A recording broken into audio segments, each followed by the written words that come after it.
国外交部3月26日宣布，作为对英国此前制裁中国个人和实体的反制，对恶意传播谎言和虚假消息的英方9名人员和4个实体实施制裁。这9人包括5名英国议员，他们一直对维吾尔人人权问题提出尖锐批评。周一，美国、英国、欧盟和加拿大就在东突厥三侵犯人权问题对中国官员实施制裁。英国首相约翰逊在推特上表示，今日遭到中国制裁的议员和英国公民对于揭露维吾尔人人权遭严重侵害扮演重要角色。被中国制裁的9个人是对华政策跨国议会联盟的5名成员，保守党议员伊恩·邓肯·史密斯，保守党议员努斯拉提·加尼，保守党议员迪姆·勒顿，英国上议院议员可尼迪男爵夫人，英国上议院议员欧尔敦勋爵，中国研究小组负责人，保守党议员汤姆·图哈根特，保守党议员尼尔·欧布莱恩，律师杰弗里·尼斯爵士，调查针对少数民族暴行的维吾尔独立法庭的负责人，纽卡斯尔大学学者乔·史密斯芬利。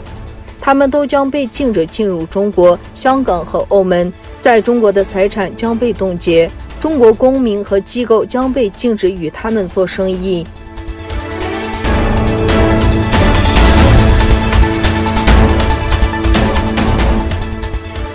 印度尼西亚的一群学生举行示威活动，呼吁中国停止对维吾尔人的侵犯人权和暴力行为。3月26日，伊斯兰学生联盟的一群成员在首都雅加达的中国大使馆前举行了示威活动。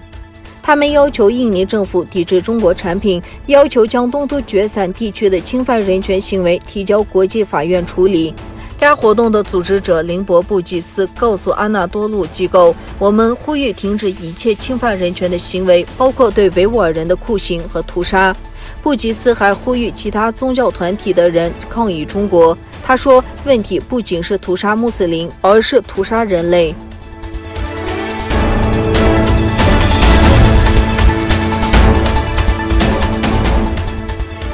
白宫周五批评中国从侵犯人权中获利，并表示将密切关注强迫劳动问题。此前，美国和一些跨国公司承诺不使用东突厥三地区的棉花。在中国官媒鼓励下，中国消费者对这些公司展开了抨击和抵制。白宫发言人沙奇星期五在新闻发布会上批评中国把外国公司对其市场的依赖当作武器来使用。在我们看来，国际社会应反对中国将私营企业对其市场的依赖武器化，来扼杀言论自由，并遏制合乎道德的商业行为。他在回答有关中国正在承诺不使用强迫劳动生产的产品的公司施加压力的报道的问题时说，这位发言人说，这是我们正在密切关注的事情。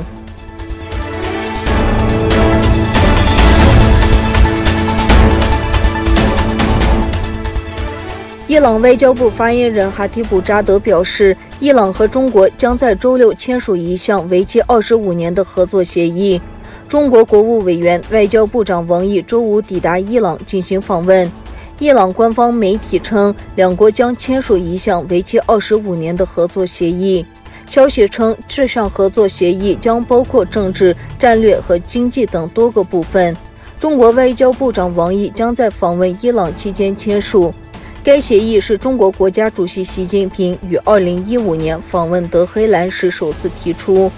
伊朗外交部发言人卡蒂布扎德说，该协议设定两国在各个领域合作的经济标准，以及伊朗参与中国“一带一路”项目的路线图。